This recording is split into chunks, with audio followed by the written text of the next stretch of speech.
ஏமசுடன் சீக்கிரத்தில் எழுந்திருந்து குதிரையின் மீதேறி நகரத்தை விட்டு வெளியேறச் சென்றான்.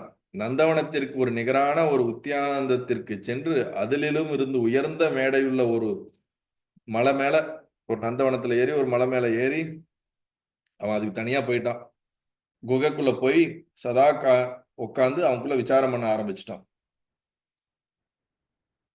சுற்று பிரதேசங்கள் எல்லா பிரதேசங்களையும் பார்வையிடக்கூடியதுமான உயர்ந்த மலையான 9வது மேடைக்கு மேலே அமர்ந்து ஒரு மிருதுவான ஒரு ஆசனத்தில் அமர்ந்து, அங்கேயும் பாருங்க, மேல கல்லு மேல உட்காரல, ஒரு ஆசனத்தின் மீது உட்கார்ந்துருக்கான். கல் மேல எல்லாம் உட்கார்ந்து தியானம் பண்ண முடியாது. ஆசனத்தின் மீது ஸ்திரம் சுகம் ஆசனம் பதஞ்சலி சொல்றாரு. மிருதுவாகவும் இருக்கணும், உட்கார்றதுக்கு எளிமையானதாக இருக்கும். அப்படிப்பட்ட ஆசனத்துல தான் உட்கார்ந்து நாம எதையும் செய்யணும். கல்லு மேல எல்லாம் உட்கார்ந்தா தியானம் எல்லாம் நடக்காது. 2 நிமிஷத்துக்கு மேல கல்லு நமக்கு பின்னாடி வந்து உட்கார விடாது. இந்த பிரஷர். ஓர் ஆசனத்தில் உட்கார்ந்து அந்நிய விஷயங்களை நீக்கி மனதை திடமாக சமாதானம் செய்து கொண்டு விசாரணை செய்ய ஆரம்பித்தான். நிச்சயமான இவ்வுலகில் ஜனங்கள் எல்லாம் இவ்விதம் மோகமடைந்து இருப்பதற்கான காரணம் என்ன? அவன் விசாரம் பண்ண ஆரம்பிக்கிறான்.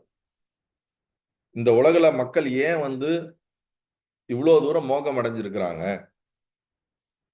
ஏன் யாருமே வந்து ஆத்ம ஞானத்துக்கு முயற்சி பண்றதில்ல? இதெல்லாம் அவனுடைய கேள்வி வருது.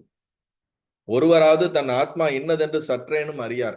யாராவது ஒருத்தரா தெரிஞ்சிருக்காங்களா? யாருக்குமே தெரியலையே. ஏன் இப்படி மனிதர்கள் எல்லாம் மோகத்திலையும் சோகத்திலையும் துக்கத்திலையும் ஆசையிலும் வாழ்ந்து கொண்டு இருக்கிறார்கள்? உனக்குள்ள கேள்வி வருது. ஆனால் எல்லோரும் தங்கள் சுகத்தின் பொருட்டு பற்பலவாக உழைத்து வருகின்றனர். சரி, ஆனா எல்லாருமே அவங்கவுங்க சுகமா இருக்கணும்னு தான் எவ்வளவோ கஷ்டப்பட்டு உழைச்சிட்டு இருக்காங்க அப்படின்னு அவனுக்குள்ள விசாரம் பண்றான். சிலர் வேதம், வேத ஆகமங்கள் முதலிய சாஸ்திரங்கள் நித்தமும் படிக்கின்றனர்.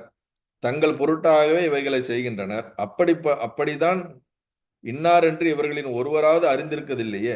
பல பேர் வேத சாஸ்திரங்களை படிச்சுக்கிட்டே இருக்கிறவங்களா இருந்தாலும் அவங்களும் அடைஞ்ச மாதிரி தெரியலையே. பல பேர் ஏதோ ஒரு சுகத்தை தேடி ஏதோ ஒரு வேலை பண்ணிக்கிட்டே இருக்கிறாங்களே. இந்த பிராந்திக்கு காரணம் யாது? பிராந்தினா மனமயக்கம், அறிவில் ஏற்படக்கூடிய மயக்கம். இது ஏன் இப்படி நமக்கு வந்துச்சு? இதுல என்ன பயங்கர ஆச்சரியமா இருக்கு. ஆத்மாவை தெரிந்து கொள்ளாமல் தான் இன்னதென்று தெரிந்து கொள்ளாமல் செய்யும் காரியங்கள் எல்லாம் சொப்பன காரியங்கள் போல வியர்த்தமே அன்று.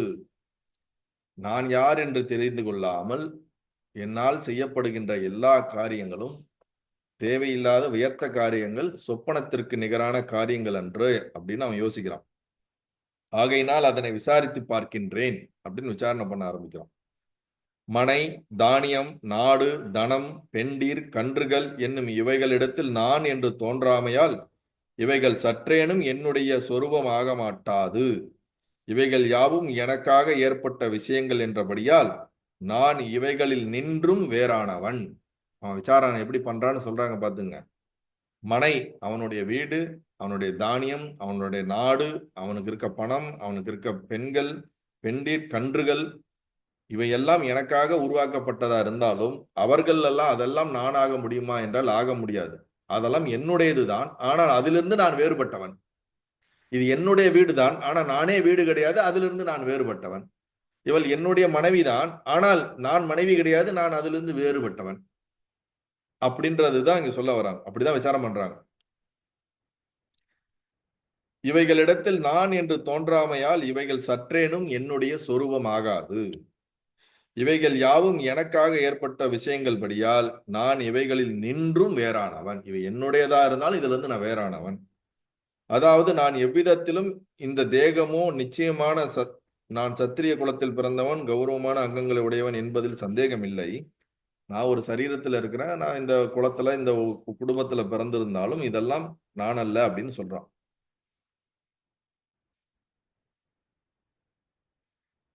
இவ்விதம் தேகத்தை தானென்று ராஜகுமாரன் தீர்மானம் செய்து கொண்டு அவ்வடிவத்தை சிந்தனை செய்தான். ஓகே, இதோட நம்ம இன்னைக்கு நிப்பாட்டுவோம், டைம் ஆகுது. என்ன சொல்றான்? ஃபர்ஸ்ட் விசாரணை எப்படி பண்றான்? தன்னை சுத்தி இருக்கக்கூடிய எல்லா வஸ்துக்களையும் கம்பேர் பண்றான். நான் என்னுடைய அரண்மனை, நான் அரண்மனையா இல்ல, நான் மனைவியா இல்ல, நான் மகளா இல்ல, நான் மகனா இல்ல, நான் பணமா இல்ல, இல்ல நான் காரா வீடா இல்ல, அதெல்லாம் என்னுடையது, ஆனால் நான் அதுவல்ல. ரெண்டுக்கு வித்தியாசம் பார்த்துங்க. இது எல்லாம் என்னுடையது, என்னுடையது என்பதற்காக நான் அதுவாக முடியுமா என்றால் அதுவல்ல, நான் அதிலிருந்து வேறானவன். அப்ப அவனுக்கு ஒரு ஃபர்ஸ்ட் கிளாரிட்டி என்ன வருதுன்னா, இதுவெல்லாம் நான் அல்ல, இவையெல்லாம் என்னுடையது, ஆனால் இதுவெல்லாம் நான் அல்ல, அதிலிருந்து வேறானவன். சோ அது எல்லாம் நானாக முடியாது, அதுவெல்லாம் ஆத்மா அல்ல என்ற ஃபர்ஸ்ட் கிளாரிட்டி வரும், ஃபர்ஸ்ட் விசாரம். அப்புறம் அவனுடைய சரீரத்துக்குள்ள பார்ப்பான், அப்புறம் இந்திரியத்துக்குள்ள பார்ப்பான், அப்புறம் மனதுக்குள்ள, அப்புறம் புத்திக்குள்ள. அப்படியே அவனுக்குள்ள விசாரம் பண்ணிக்கிட்டே போகும்போதுதான் கடைசியில நீக்கவே முடியாத அந்த சத்தியத்தை அவன் உணர்கிறான். நம்மளும் இப்படித்தான் விசாரம் பண்ணணும். போகும்போது எதை எடுத்துன்னு போக போறோம்? எதையும் எடுத்துன்னு போக முடியாது. ஆனா என்னது என்னது என்னது என்னதுன்னு இந்த உலகத்துல அவ்வளோ ஆர்ப்பாட்டத்தோட வாழ்ந்துகிட்டு இருக்கோம். இறைவா, இதெல்லாம் என்ன சொல்றது, ஒரு பெரிய மாயை மித்தியான்றது கரெக்டா தான் இருக்கு. என்ன வேலை செஞ்சாலும் அது சொப்பனத்துக்கு நிகரானதுன்னு சொல்லிட்டாரு ஏமலேக்கை. நல்லது, ரொம்ப சந்தோஷம்.